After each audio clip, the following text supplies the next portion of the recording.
My name is Jide Maduwako, and I'm the CEO at Yoke Network. And what do we do at Yoke? We help app businesses grow through our influencer network. And we are not influencer marketers, but we are mobile influencer marketers. So we understand mobile, we understand influencers, and we built technology specifically for this segment. So today, I'm going to be covering the best practices predominantly for TikTok influencer marketing.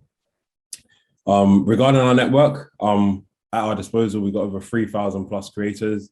We have huge scale in terms of our network, and we work mainly with non-gaming app categories. And this year, we've driven over 1.3 billion views with our core markets in the US, UK, and Tier 1. So I'm here to discuss why influencers campaigns fail and share some strategies for success. In terms of today, we'll be covering the following topics: how to measure success, and within that, the benefits of TikTok influencer marketing, factors that affect performance, campaign lifecycle, and the levers at your disposal. Additionally, we'll then finish off with strategies to succeed, the app influencer matrix, and I'll run you through a case study. So, does this apply to you? Are you struggling to create good performing content on TikTok? Are you unable to access influencers at high scale and frequency? Or do you just want to learn? If so, then today the presentation is for you. So I wanted to start off with a simple analogy, and those are my team in the audience, they know me and my analogies. So I want to start off with what is the difference between these two cakes on screen? Well, the first one is a vanilla cake and the second one is a chocolate cake. And these are both cakes, but they're made up of different ingredients, they have different tastes, and they fit different people's palates. And this is very similar to TikTok influencer marketing and other marketing channels, e.g. Facebook, Instagram, Google, and other channels. So although that influencer marketing and other channels are both marketing channels, they're made up of very different ingredients. And on TikTok, influencer marketing is creator-led. The use of sound and viral trends are very important. And it's a video platform. It's not static photos. So with all of this, it leads to different setup. It leads to different strategies, different logistics, and different measures of success. And we often see that our most successful partners, they understand the value within our network and how it affects their user acquisition. So what are the main benefits of influencer marketing on TikTok? So firstly, I want to start with organic uplift. Organic uplift is in influencer marketing is an organic heavy channel. So this does vary per app, and it's because not everybody clicks straight away. So you may get brand awareness plus considerations, but people may come back later and go into the app store and download your app. And with iOS 14 earlier this year, the tracking has been affected. And this has led to there being an increase in the organic effect of influencer marketing. So factor in organics when you're judging the results of your influencer campaign. Next, I want to share kind of different benchmarks across different app categories that we see. So firstly, I'll actually focus on fitness as well. So that's one paid install for every 1.47 organics, whereas gaming we see at its highest, which is on average 3.36 organics per paid install. But especially with gaming, note that this is more casual and hyper casual gaming categories that we're focusing on. So another important measure of success is simply new users and conversions. And we've seen influencers have a huge impact on conversions. However, individual audiences can saturate quickly. And we've seen this with an influencer's audience that they could saturate anywhere between 1 to 3 posts about the same product.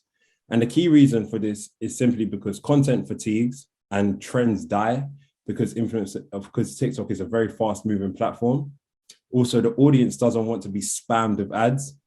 And finally, audience size isn't big enough for every single creator.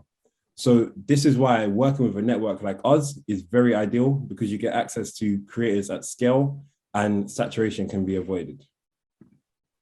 And the final way that we measure success is App Store ranking. So what we've actually seen is scaling performance influencer campaigns. They usually have a direct effect on the App Store ranking. And outside of the top apps like Instagram, Snapchat, and WhatsApp, we usually see that the top ranking apps in the App Store are usually heavily focused with influencer marketing strategies. And the key reasons are simple. It's because the App Store, your App Store ranking, it takes into consideration the velocity of installs. And this is a lot of installs over a short period of time, which is how they measure velocity. And the way that the TikTok algorithm works is that it pushes views. So what happens is that views get pushed in bursts. So it plays into the App Store velocity measure. And usually you see a general jump in your App Store ranking once you launch your influencer campaign. So what are the factors that affect performance? And where a lot of marketers go wrong is that influencer marketing, that they look at it from the wrong lens, or we think too short term. So sometimes it may even be us. I mean, user acquisition and marketers in general. And I've had to have a look in the mirror a few times, and this is why I put this meme. We are us in general as marketers, we're one of the main reasons why activations fail. And sometimes it's because we have too much input, or we don't listen to our agency partners or the platforms that we're working with in terms of giving them the freedom to execute. Another reason is because we try and shove every single app feature into one piece of creative content.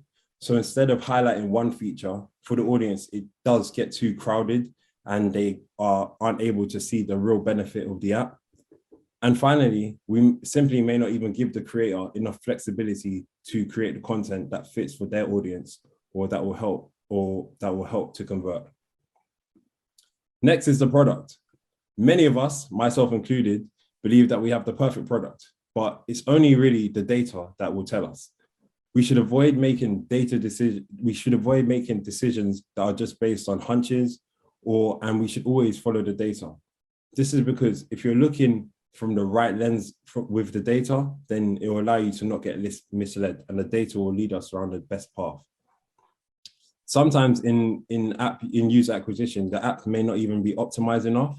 So what you might need to do is make product updates. For example, you might need to optimize your onboarding funnel so that you can hit your CPA benchmarks, or it may be a case that you need to add retentive features that could be highlighted in the marketing as well. So this is where your product may be the reason why it's not performing as well. And finally is the creator category. So usually this does boil down to content, but it also may not be, it may be that the audience doesn't fit the app that you're promoting. So what I would suggest for this is to test multiple creator categories with very similar creative structures so that you can understand the performance and what works best. And this is often very time consuming. However, we're able to do this at speed because with our network, we've got supply of creators. So how would you structure your campaign? What I want to do is go through the things that you can control to best put you in success, to have successful campaigns. So now that we know what to measure, we know what we want to understand is how we'll structure the activation. And what we can expect from the start is phase one, which is the learning phase. The key focus at the learning phase one is to focus on data collection, understanding the creative angles.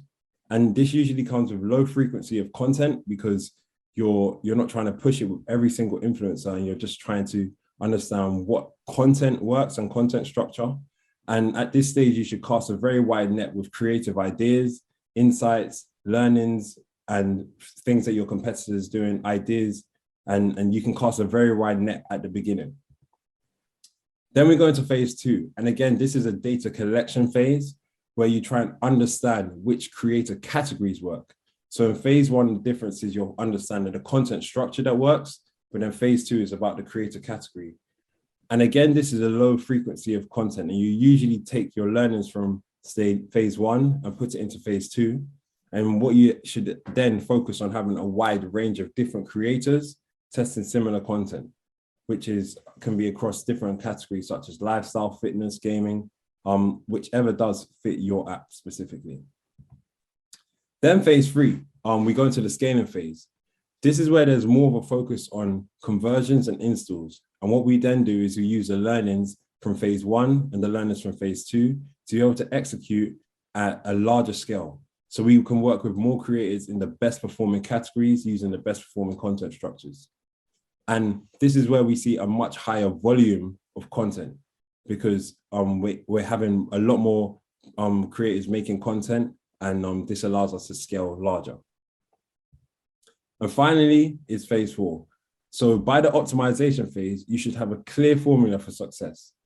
And the focus should become a lot more granular. And what you can do is you can test new ideas, but iterate on what works. So at this stage, we will implement the 70-20-10 rule. So 70% of what works and stick with that, 20% on testing new ideas, similar to what you've already seen work, and 10% on absurd far-fetched ideas. And this is weighted so that you don't affect your overall performance of the campaign. But having it at 70-20-10 allows you to then be able to get enough of a risk to be able to test new, like wider ideas that may be another way that you can scale out your user acquisition. And here are the levers that you should focus on. And the reason why I say focus is because this is what you can predominantly control in an influencer campaign. Number one is creative. And creative is the most important lever because poor creative ultimately leads to a poor campaign. So with creative, you need to just continue to test and iterate. And this is the simplest path to success. And then next is category. So who fits your app? How many creators are in this category? And also the creator clout and popularity. A lot of us on social media, we do say clout, but it basically means popularity for the old heads in the audience. So generally, what you should do is you should learn, you should adapt, you should be agile. And again, as I mentioned earlier, use data to improve your user acquisition with creators further. So next are strategies to succeed. So what I want to do is introduce you to the Yoke App Influencer Matrix. This is different app categories have different expectations, as I mentioned earlier, and these are different strategies to win. So I'm going to go through it and break it down. So breaking it down by the category, what you should do is you should be measuring the IPM. So this is the installs per 1,000 views. And the way that we rank it internally is that low is below 2.5 IPM, medium is between 2 to 2.5, or it's 2.5 to 4 IPM, and high IPM is 4+. The examples of this are like more niche apps with a high barriers to entry. They'd usually have like a lower IPM. Next is number 2 is the organic effect. As you know, with influencer marketing is an organic heavy channel, but different app categories can be ranked in this matrix. So low for us is 1, medium is 1 to 2, and high is 2, be it organic installs for your paid installs. And then finally, the creator category. So the way that we rank it for creator category is 2.5 is low. So they're like below 2.5 creators. Categories like lifestyle or fitness are the only 2 that work. Medium is 2.5 to 4, and high is 4+. And it's simply put, the less number of creator categories that can drive high performance for your influencer campaigns, essentially the lower that you can scale creators, but you can find more categories by testing new content and testing new creator categories as well.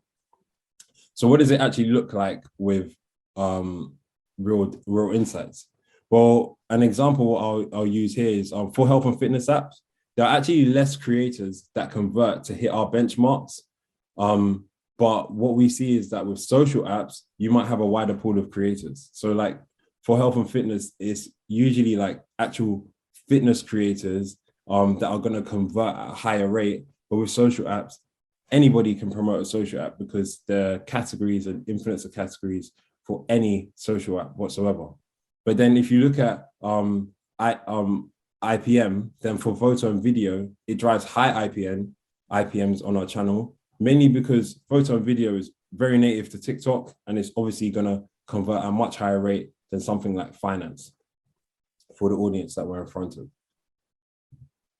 So here are another few strategies to succeed, and this is creative strategies.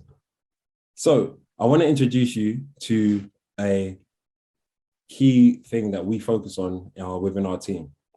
So the 3-second hook. So it's about, can you grab your audience's attention immediately within 3 seconds? And just generally on social media, we have a very short attention span, and users, and if you think about the user flow of TikTok, if you see something and in the first 3 seconds, you're just going to swipe up as it's a swipe up function. So you need to make sure that within your creative, you're grabbing headlines, you're grabbing the audience's eyeballs in the first 3 seconds. You could do this by testing, iterating. Even popular creators may attract eyeballs to make you stop. And so it's something that you have to test within your mix. Next is trim down your content max between 20 to 30 seconds. Because it's simply put, if you can't fit all your key info into 30 seconds, then you probably got too much information in there. So we call this the 330 rule. And please don't get mixed up with 420, but it's very crucial. Next, content needs to be created very frequently, and faces do fatigue. So what we've seen is that TikTok is a very fast-paced environment, and trends, they're coming and going very, very quickly. So content fatigues really fit quickly, and you need new ideas coming up regularly. Finally is, as I mentioned, I jumped the gun, but faces do fatigue. Creators are going viral daily. And earlier I mentioned about audience saturating, and this is important because you need to be thinking very long term when you're working on TikTok and investing in the channel, because over the next few years, I predict most of media is going to be in the form of TikTok, because it's a very, very innovative and the cultural hub for social media now. So what you actually see is that once creators, audiences catch on to anything that isn't authentic, especially on TikTok, then you'll see that it will start to fatigue very quickly. And you're going to need a new supply of content, and you're going to need a new supply of creators. So influencer marketing action. So what I actually want to do is walk you through a live campaign data from one of our clients, and using all of the ideas and insights that I've given you throughout this presentation to show you how it actually looks in real time with real data. So just to give you more context about this case study, the data shown is tracked installs only, and the data doesn't include organics. Organic uplift for this specific app is for every 1 paid install, there are 2 organic installs. Number 3 is the CPA target for this client specifically was $30. And the CPA tracked is for plus the organic equaled $15, because this was the eCPA for the client. And this client, the reason why it's been a very successful relationship with them is because they factor organics into the results, because they understand how much organic impact our channel has had historically for their app. So here's an overview of the data. So as you can see, to start with, the CPA was $100 plus for the first week of the campaign. And this is because we were going very broad and we were testing new ideas. And then it starts to fluctuate over the first few weeks, and then it starts to trend down towards hitting their benchmarks. So I explain how we did this. So we actually began by testing different creative structures and different angles for the client in the learning phase 1. And this was with very low frequency of creators with very broad ideas. And around this time, the CPA ranged between $100, even at its low, it was at $35, but it was inconsistent, and it was actually a low frequency of creators during this period. We then moved into learning phase 2. And this is when we entered our phase 2 with a sharp increase in the CPA. But during this time, it actually fluctuated between $80 and $55. So during this period, what we actually did is that we incrementally increase the number of creators that we're working with, but we began testing new creator categories to find which creator categories perform best with the content insights from learning phase 1. Then finally, we entered the scale phase. And this is where we began to increase the frequency of content with a scalable content structure and create a category. And we use historical data from our activations and learnings and internal insights. So the CPA actually began to start trending from $55 down to like the $40 to $30 range. And to give you context of what this looks like in terms of scale and spend for the client, in the learning phase 1, the actual budgets were roughly between 15 to 20K USD per month. But then with the scale phase, we had this performance with spends of hundreds of thousands plus a month in ad spend with our partners. And at this stage, at the scale phase, we were delivering between 100 to 200 unique influencer creatives per month. So it's crucial for us that we leverage our influencer network, our internal data, and our technology so that we built so that we can actually deliver results for influencer partners at scale. So one thing that actually helped us to deliver this, which is something that you can also do yourself, is that as you can see on the graph, what we've actually done is that we data mapped the performance of each influencers in terms of their IPM. And the green line shows like the best performing creators and the red line shows the lower performing creators. So on the red line, what we actually saw is that the influencers performed with an IPM with between 1 to 3, whereas most influencers on the green line had a range of 4 to 6 IPM. So then over time, what we were able to do is we were able to build a data bank on the best performing creators because we already knew the exact creator category, the content structures that it allowed, and this helped us to have more predictable results. So already when we were working with creators within our network and searching for creators to join our network, we already knew that if they followed, if a specific creator from a specific category followed the formula on the green line, then they would average a CPA between $28 to $34. So it allows us to know how to use the historical data to predict results and our system and our network and processes to deliver results. So to wrap up, what I wanted to give you is a few things to remember.